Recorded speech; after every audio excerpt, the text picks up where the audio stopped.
Se me ha acabado el presupuesto para dubstep y partículas. Así que aquí la tenéis, la intro de Necro for Fun. El puto amo. I am writing to you because although a great evil is receding from Sanctuary, a new festering curse now spreads its corruption across the land. More dangerous, more malignant than I could have imagined. I have found a way to stop this plague, to rip the dark power of these monsters from their very core and turn it to our advantage in destroying them.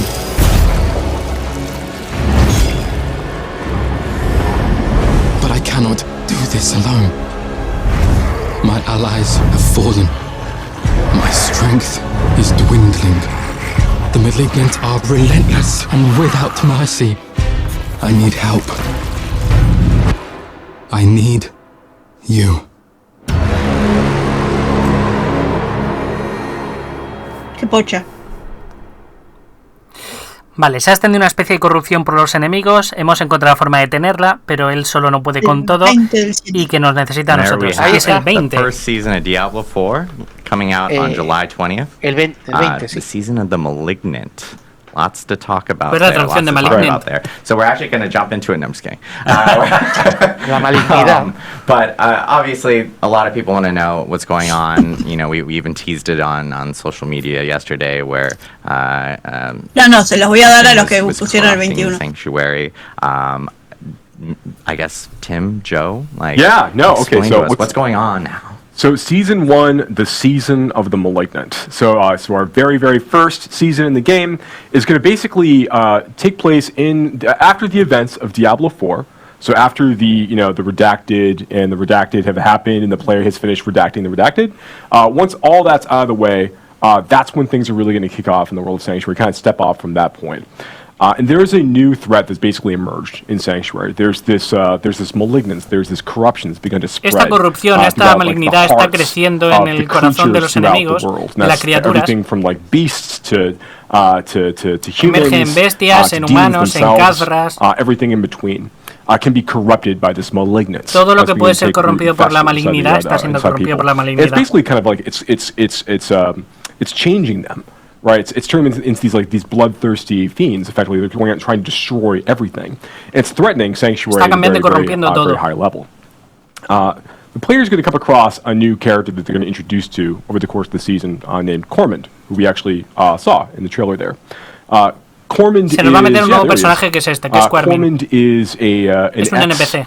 Member of the Cathedral of Light. He used to be a priest. Es un miembro de la Catedral de la Luz. And he's taken it upon himself to start trying to dive deeper into this new malignant threat that's risen over the course of these days following the events of Diablo 4's main campaign. But he's finding himself maybe a little out of his depth. Y se está viendo un poco superado para luchar contra esta oscuridad y nos pide ayuda. He's trying to fix the problem on his own, and then I think when he's not 100% successful, he comes to the player and says, "Hey, you were really helpful in the past. Could I get a hand from you?" So that's kind of where things start. Yeah, es decir, la idea es, como ha sido la hostia de útil durante el pasado, échame una mano con este nuevo problema. Ya lo tenemos explicado. We can find a way to solve this, right? But he's a great new character that the player get introduced over the course of the season. But that's really just where things kick off.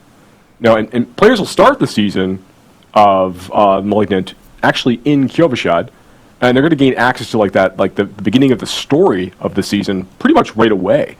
So you're able to start off right at level 1. Vamos a empezar en Kyovashad y la historia de la temporada va a empezar en Kyovashad. And we're going to talk about the transition from the current Eternal Realm into the season afterwards. We're going to get through the season information first. Yeah. Well, then I know people are really curious about what happens to my current character, how do I think about that transition, but we'll get to that after we get through this. Dice que ya hablaremos luego de lo que te quitan o te dejan de quitar, so that's kind of like the high level, like what's happening in the world of Sanctuary. Right? That's ¿Qué está pasando en el santuario? Theme with a seasonal story, but like what about the mechanic? Venga, vamos a hablar de la mecánica de la season 1. Mechanics. So what's the mechanics that we're looking at? We're trying to add more stuff to seasons that appeal to everything that a player does in Diablo 4. So we are adding story, the elements of what you're going to find out about what is actually happening to Sanctuary, but then we want things that are new challenges for the player, things that you can fight that maybe you haven't fought Nuevos before. Retos para el personaje, para el jugador, questline, historia, lore. A different way, a different direction than maybe you did in any previous season, or in this case, pero una forma diferente de hacer las cosas a como lo has hecho en la pre-season. So, hitting all of those notes, we're starting with a mechanic around the threat. So what is the threat? The Malignant. We've been talking about it a lot. Where does the Malignant actually show up? That actually shows up throughout the entire game.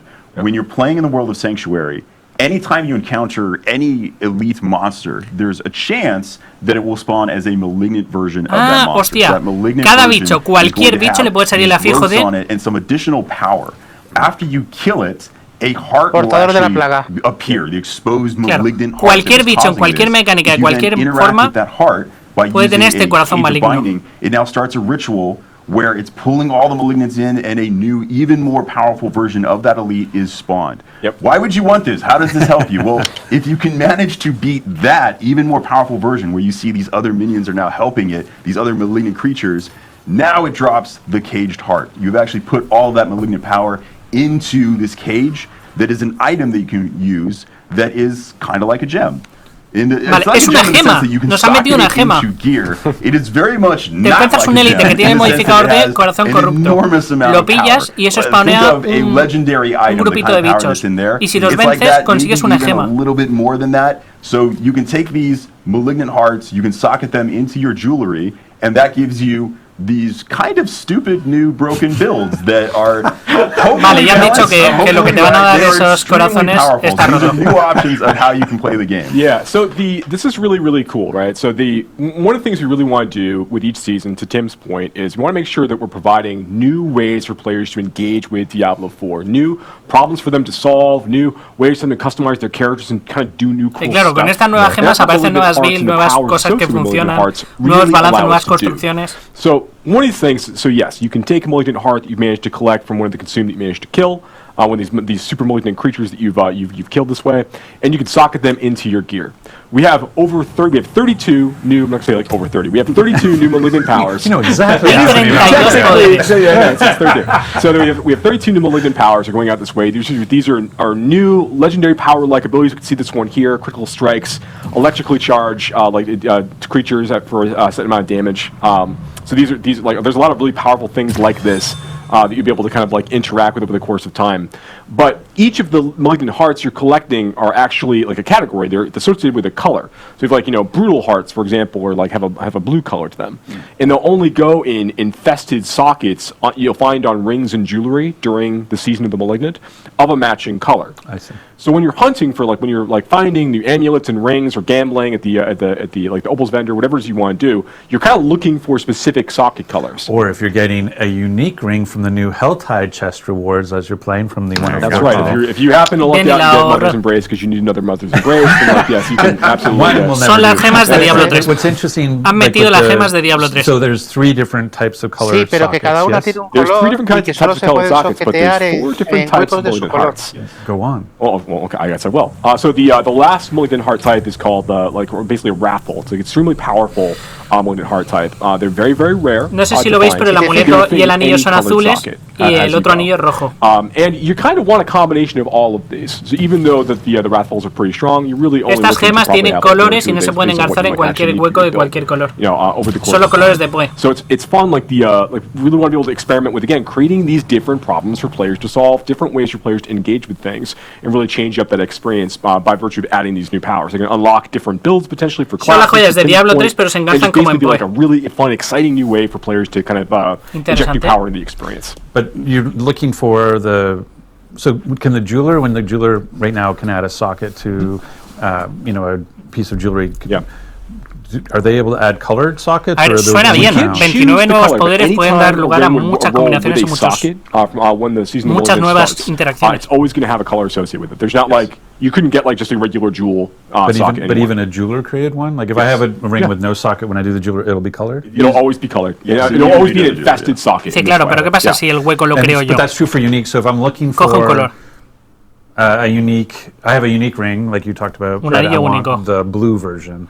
I could find a unique with the red socket. Hostia, qué putada. Yellow socket. So I'm looking for a blue. So Yeah, there'll you might be- multiple O versions sea que of the unique. si yo tengo un anillo correct. precioso, Yeah. cojonudo, buenísimo, So, con un hueco find azul, yourself before pero too. yo le That's quiero meter just- una gema that's- roja, tengo que we showed coger in the uno que video sea earlier, basura, like the player fighting pero que a tenga el living hueco creature. rojo. You know, Eso es una enorme putada. There's a chance for, as Tim pointed out, like there's a chance for all kinds of elites out there in the world to be malignant in nature, Right. which makes them a little bit more powerful. But then when you kill them and you go and you actually use the Cage of Binding to capture their heart, then you fight that super consume that the consume version. It's like that's gonna be like buffing nearby monsters. It spawns a bigger combat in that scene. There's more to look forward to, and those get tougher and tougher. And you want to fight higher and higher level versions of those in higher world tiers to get even better versions of those hearts. Yeah, so you can get stronger versions of the hearts. Sí, as claro, you get puedes further into the conseguir game, and corazones más you might be thinking, poderosos. like, okay, does that mean like the old like Con the gemas de más crafting nivel. hearts that I got earlier? Are those useless? You can actually break those down at the crafter as well to get a crafting material out of them that allows you to craft. Dice new que puedes items, romper los including corazones de nivel invokers. bajo So, invokers para conseguir materiales de are something that you crafteo. can use a little bit further on. Once you finish the campaign of season 1, you will unlock the ability to go and use these at a specific place called a malignant tunnel. So if you are By the way, trying to, that's also the name of my colonoscopy. Okay. There we go. And It's a serious thing when you're Vale, over acaba de 50. hacer una coña con la colonoscopia, This is creo. That's a good point. So if you have a malignant tunnel, you should get yourself El checked out. túnel maligno. so in the world of Sanctuary, when we say malignant tunnel, we mean, hey, I'm a player and I want Que to, I rompiendo actually los want to corazones get se da more of un these ítem que hearts, puedes but it's usar just ahí a en random el túnel chance on elites maligno out in the world. o de la Where can I malignidad, sí. intentionally find more of them? There are these malignant tunnels. So there are actually places across the world where the malignance is manifesting in these new dungeons. So if you specifically want to go 20. find more malignant hearts, you can hunt down these tunnels. Yep. You can go in and, hey, there are more malignant there. So there's a higher chance of finding malignant monsters there. And if you want to guarantee it, man, I really need a very specific type Esto es of un- malignant heart. How do I make that even more likely? Un malignant tunnel. That's when you take your crafting De nivel 7. invoker, you Esto go es del all the way to the end of a malignant tunnel, and you can use it on a malignant outgrowth. When you use it on that outgrowth, it now spawns that specific type of malignant that's going to have the color associated with it of the heart you're trying to find.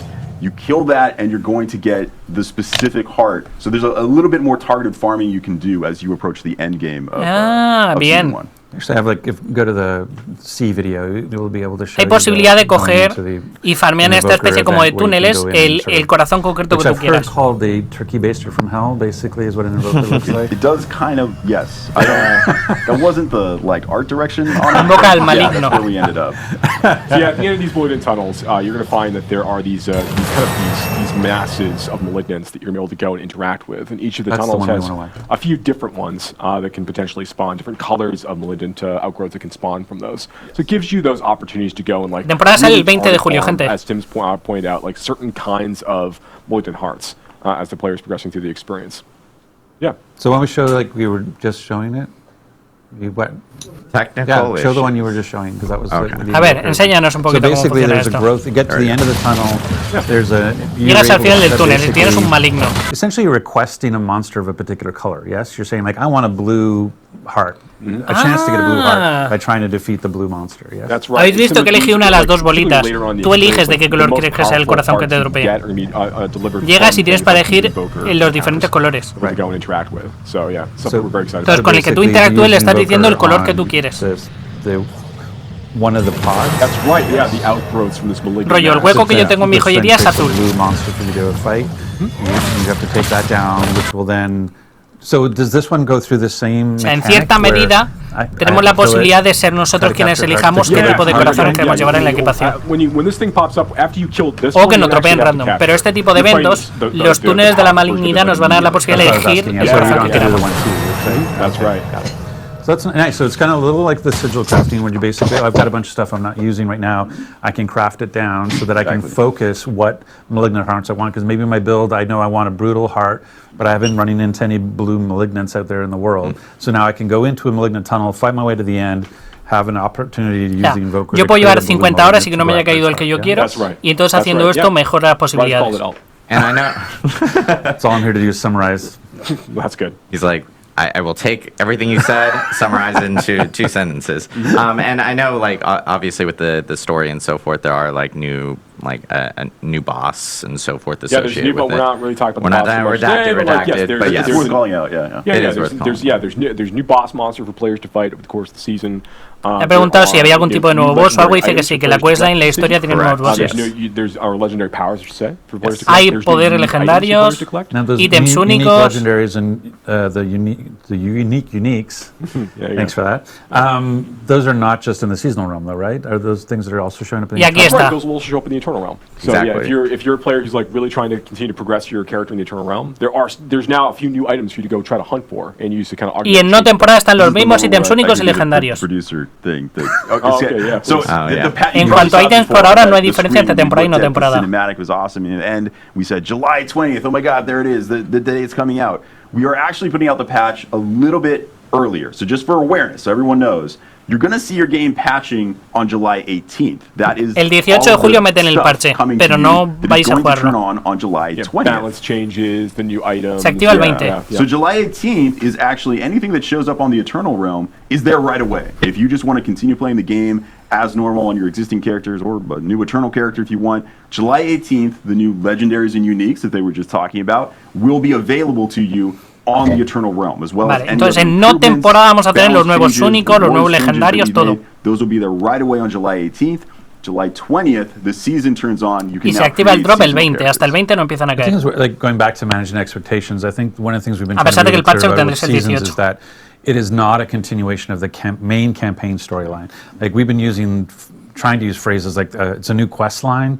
Working with Corman to solve the malignant is a big, is obviously the journey you're on, but it's not about the Anarias Lilith journey. It's not extending that story. It's sort of a side story inside the open Pásame el enlace de la web. It takes place after the events of Diablo 4. But you're absolutely right. This is a new self-contained story within the season of the Malignant, which is great because it just gives us it affords us a lot of opportunities to tell an exciting story and to create like these new big features that kind of go along with that and support it. So as I'm playing through that now, it would be amazing if there was some way to sort of track my accomplishments through the season. I don't know, maybe some sort of journey perhaps you want to track your seasonal journey through some kind of feature. I don't know if I could tee that up any higher for you. We went from golf to T-ball really fast, yeah. Gracias, no, absolutely. So this is obviously with season 1 where we're going to bring out the season journey feature, which I know we've talked a little bit about on stream before, but I guess it's worth maybe calling out and maybe a little bit more clarity. Hey, look, it's this, but without redacted all over it now. That's right. Yeah. So this is no top secret. Yeah. So this is the battle pass introducing as part of season 1. Hostia, que la season dura 102 días. Season journey, and again, so the season journey is separated into 7 chapters. El diario temporada tiene 7 capítulos. Each of those chapters has a number of objectives inside.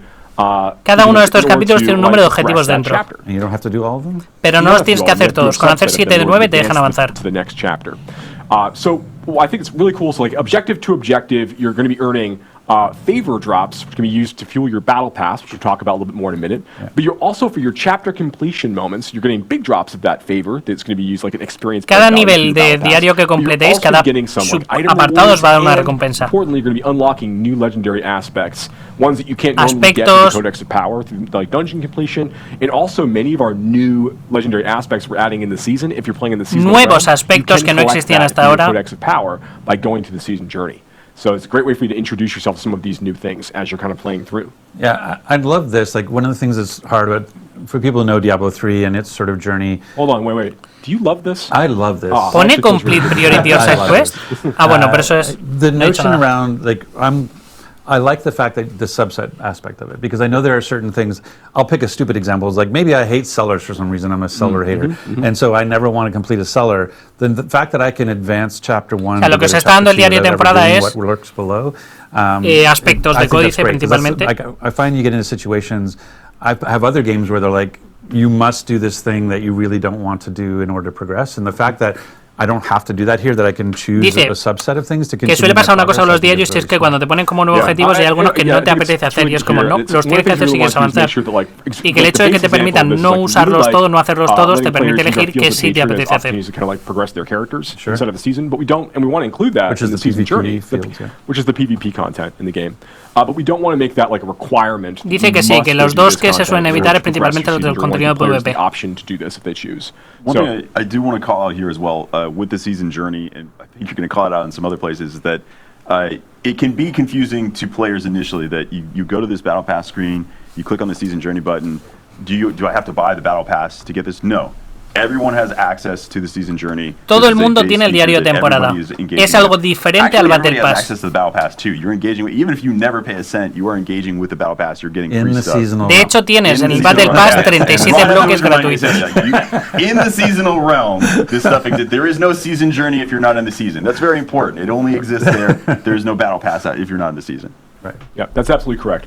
So yeah, that's the essentially the way the season journey works. Those final objectives, those final chapters are really tough to complete. You can get some like special like cosmetics, like special like title and things towards the end of that path. So we're excited to see players like engage with it and for us to continue to support it in future seasons. And so we saw that the season journey grants you a lot of favor to go towards your battle pass, but you also earn favor just out in the world killing stuff and stuff. That's right. Anything that's like killing monsters, completing like whispers and dungeons and things, like all of these things will be earning you favor as you kind of play through the season. Y te vas a ganar favor haciendo de todo, pero que incluso el diario de temporada también te va a dar favor. If you have never played the campaign yet, like you're about to buy the game for the first time with the season, for example, right?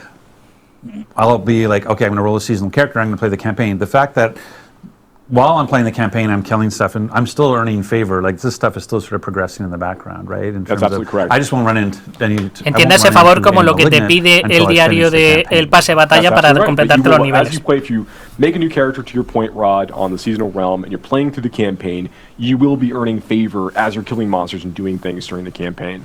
But a lot of those, and you can also progress your season journey, but some of those objectives might require you to go and interact with season features that aren't available until after you finish the events of the Diablo 4 main campaign. And that's probably one of the big things to be clear y que about. muchos de los apartados que te pide el diario de temporada o esto no están disponibles hasta que termines la temporada de Diablo 4. The mechanic, the idea of talking to Corman, capturing malignant hearts, having rings with colored socket or jewelry with colored sockets, that stuff all takes place post-campaign. Y que hay mucho contenido que es post-campaña, que hasta que no termine la campaña, el mundo digamos que no se asienta y no puedes entrar a él. The campaign on the seasonal realm, but you will shortly thereafter. So one of the things you can do, and I know we're going to talk about this, and we keep saying we're going to talk about this, and then we talk about it anyway. Cabrón, habla más despacio. One of the things you can do to get ready for the season is to make sure you finish your campaign playthrough of Diablo 4. Dice que para prepararos para la temporada, terminéis la campaña de Diablo 4. And dive right into the seasonal story and content. Y así tal cual entréis en la campaña, en la Season 1, podéis entrar directamente en el modo no campaña, digamos, main, sino campaña de temporada. For any character you create moving forward, you can skip campaign. Dice, claro, esquipeas la campaña cuando empieza la temporada 1 porque ya la tienes completada. Si no has completado la campaña fuera de la temporada 1, no puedes esquipearla. Well, we should get to the battle pass. So the favor, so you have favor flowing because you're playing the game. You're playing the game because you're doing your season journey objectives. You're getting even more. And I was going to say you're getting more, and the favor is really flowing because I'm completing the season journey objectives. And so that favor. Completando el diario de temporada, completando eventos, completando cosas de muro, o simplemente matando bichos ganas favor para completar el pass. Correct. That's absolutely correct. So can we go back to the screen because I think it's one of the things. What we highlight here is. Se encarga el audio. Part of the thing is kind of we use the term. Sí, se encarga el audio. Entonces, hay determinados apartados del diario, del pase batalla, que están gratis. Y hay otros que son del pase de pago. The armor that the characters are wearing. And so, did you want to talk a little bit about I mean, so one of the things that's really cool about a lot of the items in the battle pass, there are these really exciting like armors to chase for the characters. There are like fun new emotes to go chase for different classes. Dice que vamos a tener aparte de armaduras y skin. Like what we're showing off here, like the hostia, qué cabrones. Things are like these. This is actually one of our. Vale, se dijo que íbamos a tener 10 skins. No vamos a tener 10 skins, vamos a tener 2, pero se van a poder poner a todos los personajes. Out for your characters, just give you more options. And we have like our bigger stuff like this. Like this is like the Awoken Cold Iron stuff. Es la misma skin. Like real cheese. Gracias por los 300 bits. Exists at the end of the end of the Esa es la skin que nos van a dar. One of the things that like if you notice either the role-playing armor like the artisan está bastante or the helmet is that one of the big things about the battle pass is that unlike the shop, the battle en el resto de ítems que tú compras no te dejan ponerle un yelmo de nigromante al druida. Pero aquí sí. All 5 classes, so you can see what it looks like on a barbarian, what it looks like on a druid, what it looks like on a necromancer, and those sorts claro, of cuando things. desbloquees el yelmo, vas a poder ver cómo le queda al bárbaro, al druida, etc.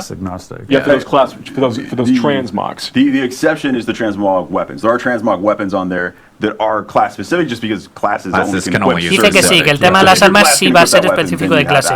Entonces, claro, como no todo el mundo puede llevar una calavera. There are lots of free things on the Battle Pass. If you pay to upgrade it to the premium Battle Pass, what you're getting access to are a bunch of additional cosmetic things. So the only thing you're getting access to by paying is that additional cosmetic unlock. Dice que sí, que si pagas, lo único a lo que vas a tener acceso que la gente que no paga no tiene son cosméticos. That's what you're buying into. But the free version. Keep going. I'm getting ready to transition. Pero que la versión gratuita lleva todo lo que, digamos, entre comillas, sería poder. And anything related to, well, you wanted to talk more about blessings, right? Well, that's what they're saying with the free side. Like, so we were saying there's 27 free tiers in the Battle Pass. And tienes 27 niveles gratuitos de pase de batalla que tú y yo cualquiera puede. Based on the level you are in the game and that you've progressed with favor. And what do those smoldering ashes get you? So these smoldering ashes the player will collect in the Battle Pass are, as you called out, like they're on the free track of the Battle Pass. You need to be you have a character of a certain level in order to be able to actually use them. So they're kind of like, they're rate limited that way. We'll take those and you'll be able to use those and apply them to the seasonal blessings system. Dice que según vayas avanzando en el pase de batalla vas a desbloquear esto, las smoldering ashes, que son las cenizas, como se llaman. To give all of their characters on the seasonal realm kind of like this advantage will carry through. Y estas ventajas, estos bufos, van a estar disponibles para todos los personajes de la temporada. Or things like boosting the duration of all elixirs that you're using over the course of the season. Right, and you can looks like I'm assuming that I don't know if it's linear or not, but if I would assume it was linear, I can do it 4 times at 15%, so like 60%. La mecánica de temporada no aparece hasta que te has pasado la campaña y puedes potenciar el drop de ítems más potentes, hasta un 20% más potentes. Un 12% más de experiencia por la cara, un 20% más de oro. So if I were to max out with my smoldering ashes, they're like a un 40% de posibilidad de conseguir ítems raros, I can basically take my 30-minute elixir un 60% de duración de los elixires. So getting that 5% XP boost, maybe for me it's the extra 200 thorns and the 200 armor. Okay, that's really cool. And give you boosts like get more opportunities to earn like the. Pero que estos boosters van a estar disponibles para todo el mundo. Que las cenizas smoldering van a estar disponibles para todo el mundo en el pase gratuito. Eso sí, el que pague el pase avanzado, el acelerado, las va a tener antes. Even though they might get to the tier that says free smoldering ashes, it doesn't actually unlock until you get to the level requirement. Yeah, for example, like the first ash that you unlock in the Battle Pass is I think it's tier 8 maybe. Tier 8, y que en el tier 8 del Battle Pass pillas la primera. As an example, just to make it really, really clear, like you will be able to use this in time, but immediately, like you need to continue to progress your character and continue to level up, and then you'll be able to use that accordingly. Got it. Yeah. Okay, so I kind of do my little summary thing. So basically, what we said, so we have a seasonal theme of the Malignant, which has the mechanic of capturing malignant hearts and putting it into jewelry. We use that to complete our season's journey. Our season journey is rewarding us favor. Our favor we're then putting into the battle pass. Cuando completas, si tú estás jugando, te pones a jugar el diario temporal. El diario temporal, al completarlo, te recompensa con favor. Ese favor se mete en el pase de batalla, que es diferente. Ese pase de batalla os da skins. During just this season that we've unlocked. That's correct. So the free person's experience, if you never want to pay a cent, you are still getting a lot of power out of the season journey and the free aspect, the free unlocks on the. Dice que va a haber power creep, pero en el pase de batalla y en el. For everybody, and then if you want to spend money, just reinforcing that. That's unlocking more cosmetics. Yeah. And don't get me wrong, like el pase en el diario, en la parte gratuita va a haber un montón de power. But there's no power that comes from them. They are transmogs. They are not actual items. It's just a transmog you can place on your armor to look cool. They don't actually cause y que no vamos a conseguir ningún ítem del pase de batalla, que solo son skins. Like even before launch and so forth, is that the battle pass itself, anything that if you do pay for a battle pass, all the paid items are going to be cosmetics and for you, it's no pay for power. And if you bought the deluxe or the ultimate edition, this you already will have a ability to make that a premium battle pass. It still doesn't. So that's great for them. So then let's talk a little bit about the transitional side of it in terms of how I go into this or what happens. So there's a couple of different things. There's like one is like there's a need. So there's a question. I guess we should talk about renown. Like one of the big things that we hear the most about is, hey, I spent a lot of time, and I know I did too. I completed all my renown objectives. I've got full everything. Vale. En no temporada he conseguido todo el renombre, tengo un nivel, tengo todo. Do I have to go find all the altars of Tengo que Lilith? volver a Do I have empezar to de go cero? all clear the fog of war again? Yeah, so ¿Qué pierdo al I know we empezar la talked about this temporada? in stream before, but it definitely bears repeating. So like when season 1 goes live, players are going to be able to go basically carry over like all of the fog of war that they've cleared. So everything, all the world they've explored on their characters. Van a mantener el mundo que han explorado. Peaks and Scotsland and such. All of that's going to carry over, as well as all of the renown that you have earned. El renombre que eso te aporta. So can we bring up the screen? So basically, where we see areas discovered. Yeah. Let's say I've actually. Okay, we'll say this is this person. Yeah. So right now they've got 30 areas discovered, which is worth 150 renown. Right. So what's going to happen is in the season, I'm going to have 30 areas clear inside of Kyrgyzstan, and I will have 150 renown already in the bank. And it will have unlocked whatever 150 renown will have unlocked. Absolutely right. Yep, absolutely right. Correcto. So you're going to have that, and you're also going to have already. Vas a tener desbloqueado toda la zona y el renombre que eso So the same suponga. thing here. So I will have 12 will be Y lo mismo appearing on con my la map Lilith. immediately, and I will have 120 renown in Vas the a tener bank with my other 120 100. So I'll renombre have y 12 Lilith. 270 renown already earned, waiting for me to claim when I fire up the season. That's absolutely correct. Y si completas con these are estos the dos, advantages you get to 1 o 2 start with. niveles, When- pues esto es lo que if vas a you poder look at, like, llevarte. all the renown you can collect from discovering all of the areas and from getting all of your altars of Lilith is going to get you in each of the zones, basically through the first 2 tiers, a little of the way through the 3rd tier. Right. For each of the zones for renown. So you get to start with, like, if you start at level 1 on day 1 of the new season with a brand new character, you'll start, and you've done all of this work with your previous characters and previous playthroughs. You'll have 5 skill points to play with, and then 5 extra potion charges. So you'll be sitting at 9 potion charges. At level 1, you'll have 5 skill points and 9. Sí, claro, nivel 5, o sea, nivel 1 vas a tener 5 puntos de habilidad porque vas a desbloquear esto en todas las zonas. And your map. And your map reveal. So that goes back to what Tim was teeing up earlier. When we think about, hey, I'm excited about the season, I want to prepare for it. I've got, what is it? It's the 6th today? Today's the 6th. Okay, Yes. so I have 14 days. 14 I have days. 2 weeks. What should I be doing in these next 2 weeks? And so one was, I better get the campaign done because I really want to. Dice, claro, ¿cuál es mi trabajo antes de que empiece la temporada? If you had places to go to, like dig Completar deep on la clearing the historia. fog and dig deep on finding the altars, because those are going to carry. Conseguir todas las Liliths y all conseguir that's desbloquear carried todas las zonas del mapa. Okay, so then Tim. Esas 3 cosas son las how que do I vais a think poder about- llevaros. I've got 5, 6 alts, my characters right now in the Eternal Realm. We're talking about carrying over progress based on your. How do I ensure that the progress, like the most progress character, it actually impacts my seasonal character? Like, Tim, tell us. It's a great question. For various technical implementation reasons, we do actually need you to log in on existing characters to kind of self-migrate some of your data with this. So this is something that we implemented based on player feedback that we got. So we put it in as quickly as we could. It is in for Season 1, but what we need you to do, once Season 1 comes out, actually once the patch comes out, you don't even have to wait until July 20th. You can do this on July 18th, which is when the patch goes live.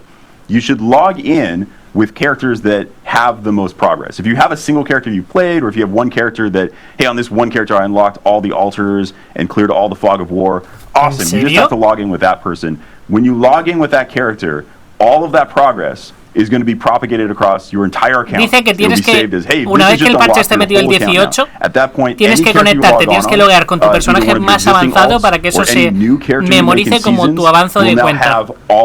Porque si, imagínate que tienes un personaje con todo desbloqueado, pero tienes otro que no, y logueas con el otro, tu mayor avance es el del Just to otro. reinforce the experience you're going to have if you have unlocked all of these things. It takes a little bit of work, but if you've unlocked all of that, when you start that new seasonal character, wow, is that a lot of power. You are going to level pretty fast, because extra 5 skill points, extra 5 potions, you are ridiculously overpowered when you first start playing. Like, that is a Dice lot que of cuando extra empiezas la power. temporada 1 con un personaje nuevo, pero si tengas todo revelado y toda la Lilith, tienes un huevo de atributos, 5 puntos de habilidad, 5 pociones y es un montón de power creep. I know we will be posting it in our patch notes on that come out for the patch on the 18th, just to remind people that yes, log into your characters beforehand. Dice que sí, que el 18 antes de crearos un nuevo personaje, acordaos de loguear un momentito con el personaje más ciclado para que el juego aprenda lo que tenéis hecho. Probably be questions, but one is, I don't do that for whatever. I go on vacation. I'm not playing. I come back. The season started. Llego, le empezó la temporada y me meto del tirón con el. el. All that progress brought to the season. Yes. Con el de temporada. Yes, even after the season started. So it's not like,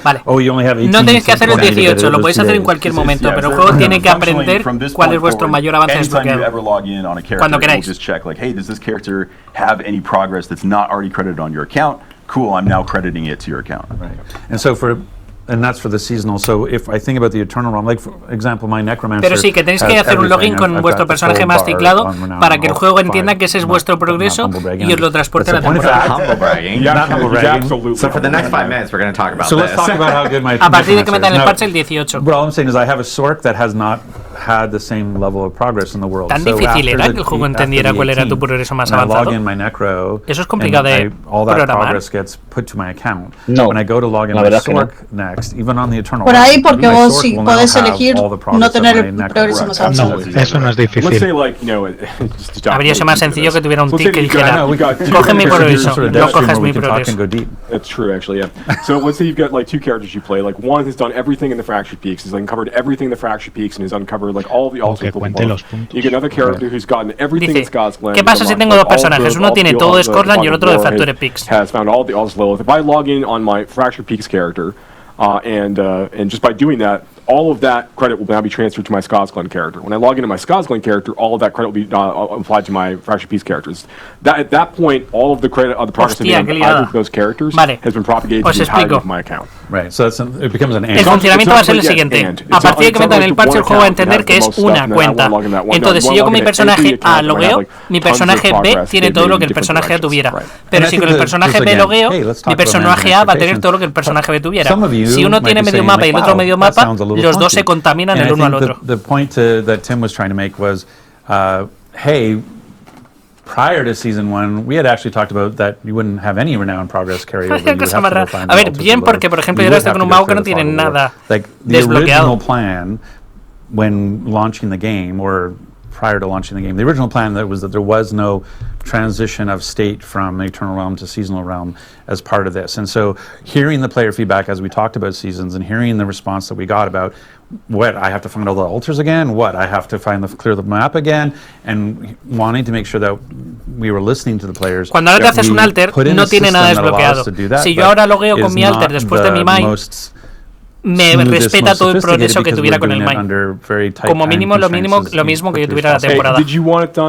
Es bueno, gente, están hablando de que lo que va a hacer con el personaje A se mantiene con el B. That wasn't the design from the start was not to do this, log in a character on the 18th and make it pass. Yeah, That's what we had to do to make it happen for season 1. And this Tendría que haber sido así desde el principio. Obviously, player feedback that we've gotten since launch, so this is us implementing it quickly to address, the feedback that you guys have been giving. And then on top of that, I like a huge shout out to our engineers for getting this all implemented before we actually jump into the season. Much like the Nightmare Dungeon teleport, Exactly. like miracles can happen and very quickly. So a lot of these actually end up with us going to an engineer and asking how long it would take to do A ver, it. están borrando la posibilidad de que tú tengas un personaje nuevo y empieces de cero con ese personaje. And then there's like, okay, well, what about Esa posibilidad te la right están now? And eliminando. always, if you told me you wanted to do this Tampoco sé quién la iba a hacer. X months ago, I could have done it way easier because we implemented it completely differently. So, yeah, we make it work, but sometimes the fact that you have to log in to get the pongan una casilla para poder we would elegirlo. have made it a smoother version if we knew months ago. All right,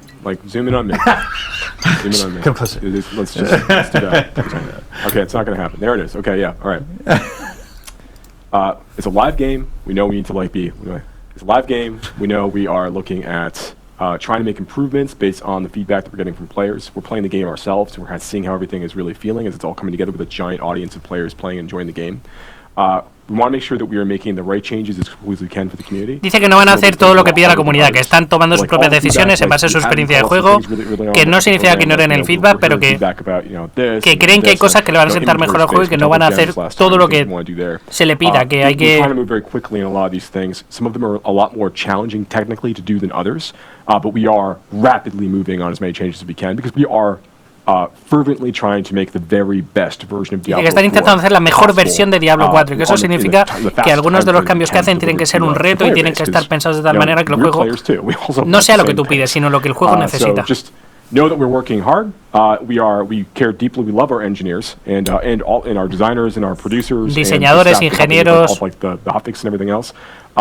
We are trying to make sure that we are delivering a really, really high quality experience to players. Que están queriendo generar una calidad de gran so just stick with us. Un high quality game. We're going to keep making adjustments as we go between seasons and other updates. Buen zoom, por cierto. Y que eso no pasa por hacer caso al 100% del feedback, sino por tener un poco de criterio y filtrar. the first version is always, can we do this immediately? That is always the first request. Never like, hey, let's get this in eventually when it makes sense and when it's comfortable. No, it's always, could we do this right now? Is it possible for us to do this right now? Well, so I want to move the first version. I want to move the quote, Overton window where I just expect everything to be done in 6 seconds. But this is the thing about about doing it safely. Like, I think one of the sort of the junior mistake some people can make is this idea of like time is only what it takes to implement, and it's not. It's time is also what it takes to test. Claro, es que la gente se cree que todo el tiempo que hace falta es ponerlo, y no, hace falta desarrollarlo y ver lo que rompe y arreglar lo que rompa. Que no es solo coger y darle al botón y ala, ya está lanzado, disfruta. QA organization around the world, and that's what allows us to do, I don't know, we're what, to 15, 16 hotfixes or more now. Yeah. And our big client patches is that ability is not only llevamos 2 o 3 parches, como 15 o 20 hotfixes. No hemos estado parados, pero todo esto hay que desarrollarlo. Están haciendo un montón de hits porque hay cambios que la gente que lo dijimos hace 3 semanas y no llegan. Appreciate your patience on that, and so this is exciting. Season 1, Season of the Malignant. Yes. It's finally here. Yes. I'm waiting to reveal this for a long time. In 2 weeks. And 2 semanas, gente, 15 días. It's not technically here for you all, but soon, very soon. As Tim had mentioned, we will have a patch on the 18th. For Diablo 4, vamos a hacer un parche el 18 the changes that will be coming con todos estos cambios.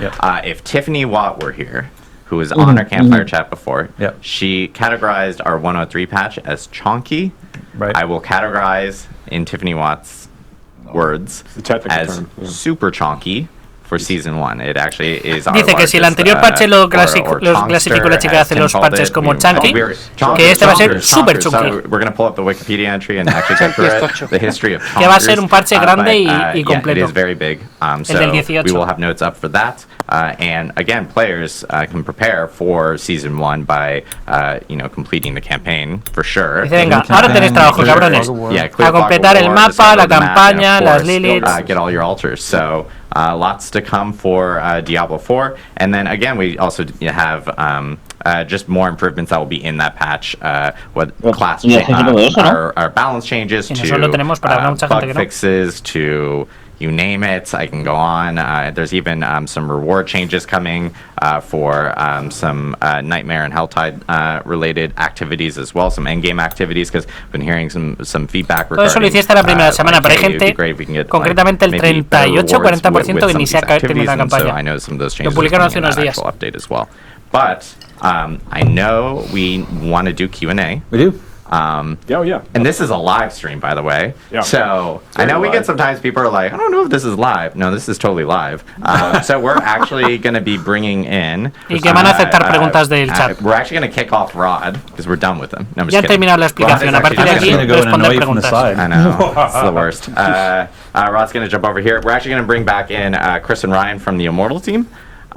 Who will be jumping in. Van a cambiar a Rod Ferguson por alguien de Diablo Inmortal y van a aceptar un question. Rod had one job and failed to do it. I failed to open the chair. So we're going to bring these guys in. Solo tienes un trabajo y has fallado. Questions queued up from different people in Twitch chat. So if you guys have questions, of course, feel free to drop in questions and everything. Not quite in. Oh, no caben. Oh, I need to scooch too because I think I'm I think we scooch a little bit more. Live television. We're scooching. Hostia, chaval. Solo tenían un trabajo. So here's the problem. We also the production team hates me. I want to give a shout out to our production group behind here because I literally go like, oh, we're only going to have like no han dicho nada de pestañas de inventario ni de niveles de alijo ni de nada más. En el patch del 18 sabremos algo. And this room can't hold this many people, so I apologize. They are angels and they deal with me. But we do have some ni questions. Más pestañas de personaje ni de nada. En el patch del 18 sabremos algo. Oh, perfect. We do have some questions up here. Someone's also calling me, which is awful at this time. Vale, ¿algún parche sobre los personajes actuales? This is for D4 specifically. Any updates around respecting characters? Yeah, so right now I think that there's a few different concerns we're hearing from the community. There's the general cost of respecting characters, and then there is at various stages of the game. And then there is the actual experience of respecting a character, particularly when you're deeper into the Paragon system. Like that takes a lot of effort. So we have longer-term plans on the user experience side, like on the menu side, things we want to do to improve the flow of allowing players to respect their characters. These are things we're actively investigating. We have designs for things we're looking to add into seasons in the future, but we don't have a date that we're committing to today for that. And in terms of the actual price of that, we're evaluating things on like the gold economy, and we're taking a look at like what players are doing on a regular basis. We're not making any fundamental structural changes to the no van a hacer cambios but we fundamentalmente estructurales. Like in the 150. One thing we will be adding though is as part of seasons, there's now a new reward that you can collect as you're going through the season journey at the end of each season, called the Scroll of Amnesia. Which, and once you collect a Scroll of Amnesia, you can use that one time to basically reset the entirety of a character all in one go for no gold cost at all. Hostia, eso está muy bien. Van a meter un ítem para reiniciar el personaje a cero sin coste alguno. So we want to make sure that we're like slowly adding a few of these as the player is progressing through the experience. Kind of make that a little bit easier for players to go through. And that Scroll of Amnesia is. Van a meter un farmeable para reiniciar el PJ entero. Everything goes to zero. Se pedía. Awesome. For todo el Paragon, todo a cero, sin coste. I'm reading everyone's names. Pero no va a haber cambios estructurales en los personajes, pero sí va a haber un pequeño ajuste de balance. Y nuevos ítems legendarios y únicos. The Blood Knight will cost nothing. The Blood Knight is free. It's free. So if you're a new Immortal Segunda player, pregunta, el Blood Knight es de pago, no, es gratis, 100%. Y sale el 13. Start playing sí, es un token, el token de Diablo 2. On day one, which is on July 13th. So, and of course, you can play through the campaign, and we had mentioned that has essentially custom VO and everything associated with it. That's right. Y puedes jugar el 100% del contenido con el Blood Knight. I should be more prepared. Vale, Diablo 4. That's usually that's a safe statement all the time. Is you should be more prepared. We have Rod judging me off screen. Perfect. Little side story real quick. So we have a thing in design called Design Armor, where like el 13 sale Blood Knight, el nuevo personaje de Diablo Inmortal. This might be a really bad idea, but and that's you putting up your shield saying this is my Design Armor. Saying I know that this might be really really bad, but we're talking about it anyway. So yes, I should probably be more prepared, but here we go. That's your Design Armor. Question from Fig Larna. You committed to saying the names. I know I did. We don't want anyone to suggest that these are not good questions. Yeah, from Fig Larna. Will seasonal mechanics be added to the Eternal Realm after the season ends? Hostia, la pregunta que queremos. La mecánica de temporada está en no temporada. Question that actually gets asked internally as well a lot. Like, hey, this is awesome. Are we going to keep it around forever?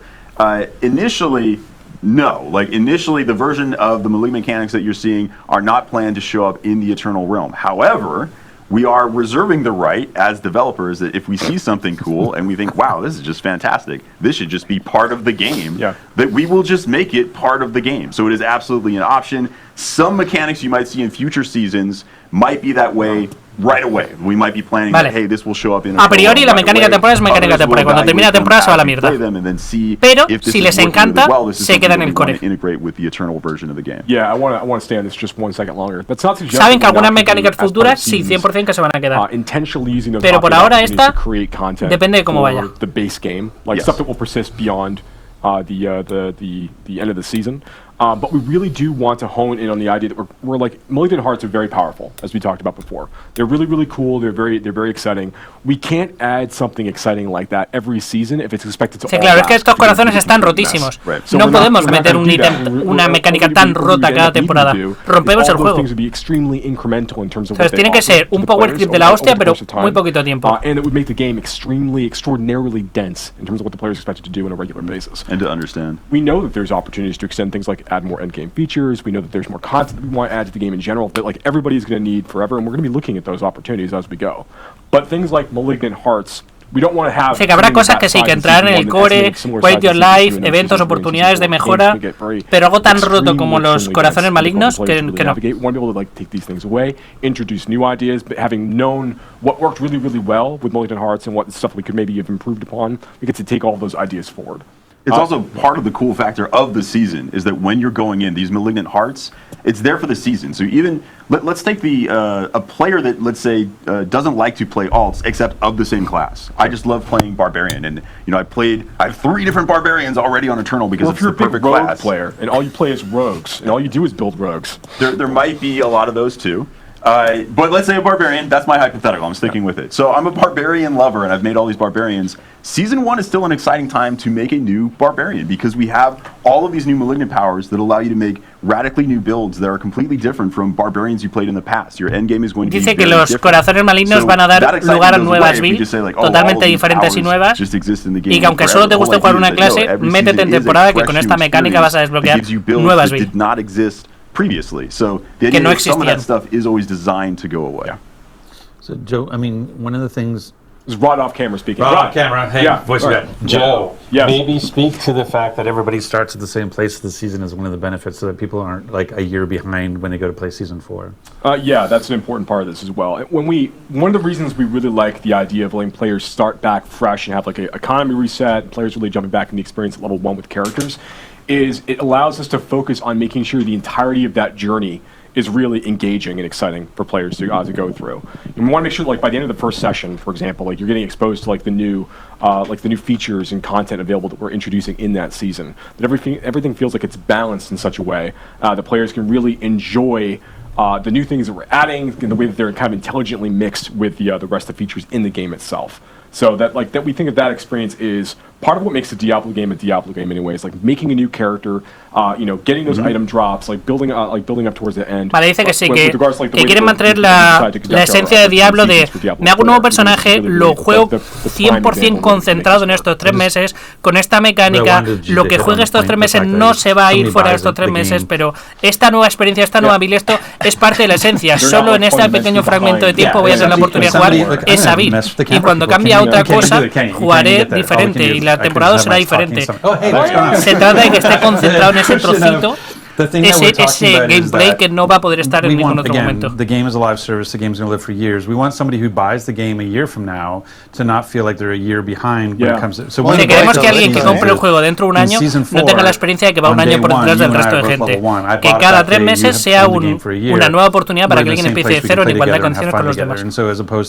Everybody from this moment on is now falling behind. Seasons allows us to have that fresh start for everybody. Right? Las seasons nos permiten que cada 3 meses vendamos juegos nuevos y la gente sienta que tiene un inicio nuevo totalmente fresco.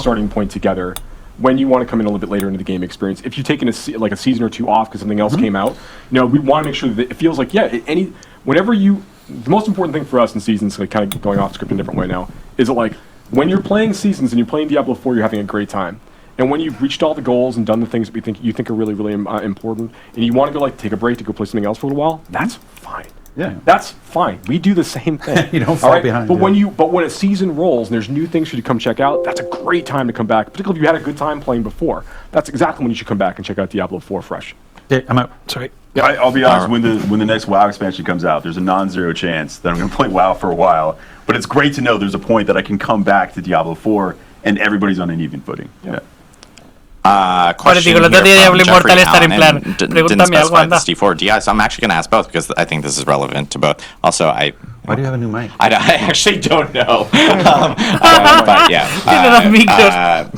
2 mics, guys. I'm very. I'm too mic Adam. You have me in stereo.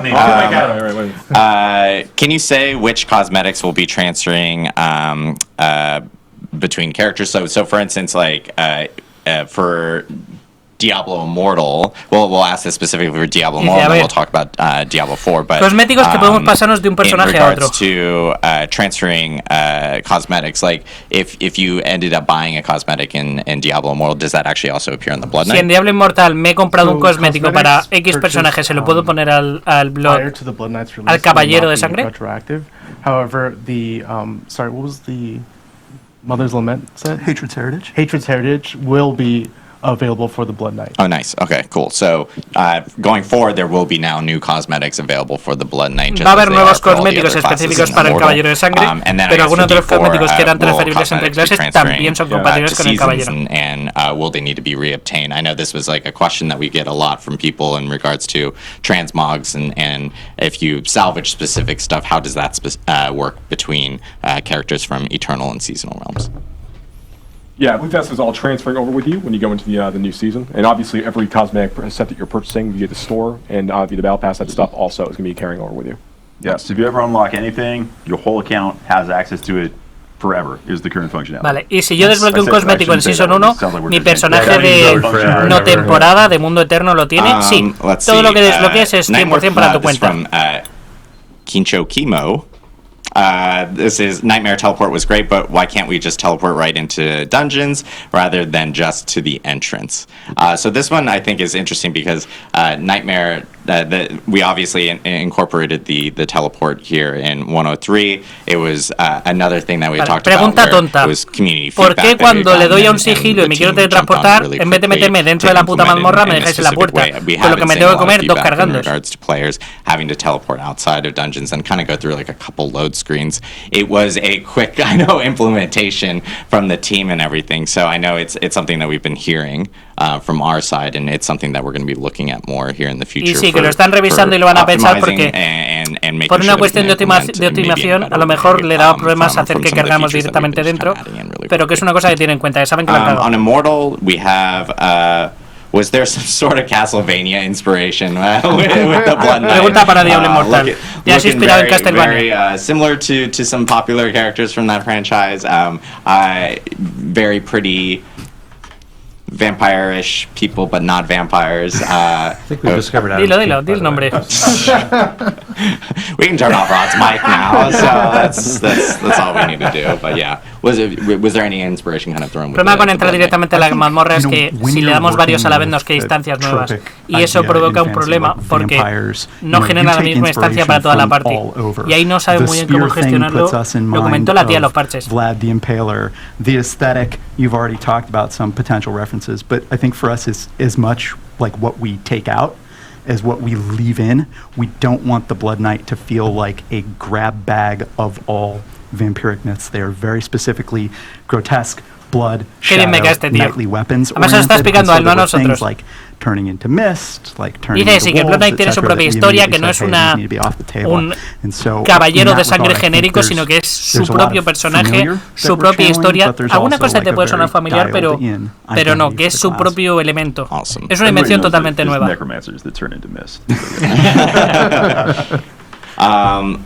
Let's see. In regards to Diablo 4, we have. Will you guys be nerfing or buffing in the middle of seasons, or will you be making changes after the season starts? ¿Va a haber bufos nerfeos en mitad de la temporada o solo a principio y final? From Godic, by the way. So there you go. I just wanted to. Venga, tema balance. Yes, this is a good question. So we made a number of adjustments during the preseason period to make sure that we're bringing some builds back into where we expect them to be functionally and performance-wise.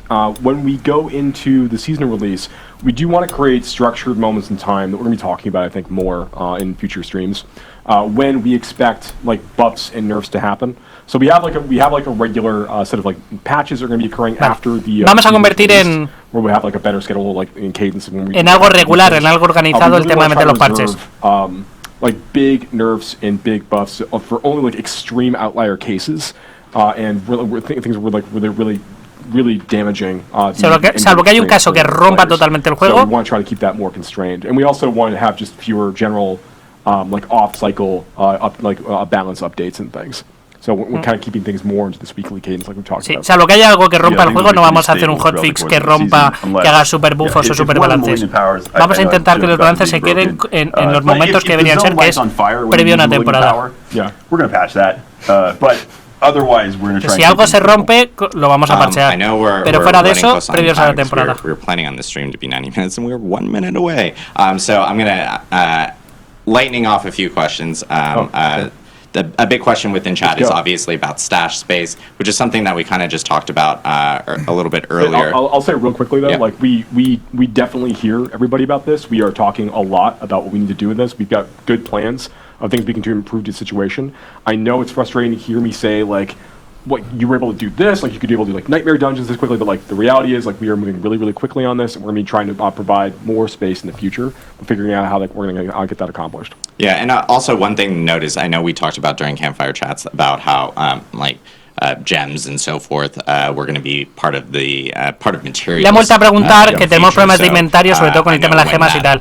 Y en el CampFire ya dijeron que iban a hacer un inventario específico para las gemas. Y han dicho que están pensando en más que eso. Pero que necesitan tiempo para que eso funcione, que no es algo que puedan meter ya. The Q guy asked how much time between seasons. Still wants to level up his main. ¿Cuánto tiempo entre semanas? So in between seasons, obviously, there is. We had talked about seasons lasting 3 months. 3 meses, 120 días. Sometimes it might be a little longer, but you'll always have at least 12 weeks. En general, 12 semanas. Correct. Yeah. So you alguna puede ser un poquito más larga, pero 12 semanas. So you guys will hear like no matter what within or like once we hit that 3-month period, you'll start to hear news about the next season actually hitting and everything like that. And then this one, I guess for Rod, are there any plans on new classes coming to Diablo 4? Joder, about the Blood Knight, so there. ¿Qué pasa con el tema de los nuevos personajes en Diablo to 4? announce at this time. Oh, wow, that was very strange. Yeah, Rod sitting off camera can answer that perfectly. So yeah, that I think we're going to wrap it here for today. Obviously, we talked a lot about all the stuff with Diablo Immortal for the Blood Knight coming out on July 13th. We also have for Diablo 4 Season 1, Season of the Malignant, which is going to be the patch will be on, julio, on July personaje 18th, para Diablo, and then para the Diablo actual Immortal, season y starts el 20 on de July julio, 20th. Season 1 We do actually de Diablo 4. have two blogs, one on DiabloImmortal.com and one on Diablo4.com. They'll be going live either right now or immediately after this live stream. That'll have all the details and information that we just talked about here on the todos los stream. detalles y la información sobre el tema. Yeah, lots of stuff coming up here for Diablo. Patch this afternoon. Oh yes, and there's a patch this afternoon. You'll be seeing. Oh, I forgot. That's why I have to do it immediately after the stream. I was trying to get out of it, guys. But we will have a patch. We'll have patch notes up on Diablo4.com. We have a patch article that will actually note, and we'll be updating people when that patch does hit. It is a client patch. It will require a download. It will be on all platforms. And yeah, lots of Diablo stuff coming up here in the next few weeks. Really excited. Happy Diablo family. Yeah. Tons of stuff coming up. I know we will be rating two Diablo content creators immediately after this stream. One on Twitch, which is Barricade, and the other one on YouTube, which is Killswitch. So make sure to tune into those guys. And thank you guys so much. Thanks for tuning in to the Diablo Developer Update live stream. And from everyone here on the Diablo team, we hope you have a wonderful weekend. Listo. Qué majo, me ha caído muy bien el tío, ¿eh?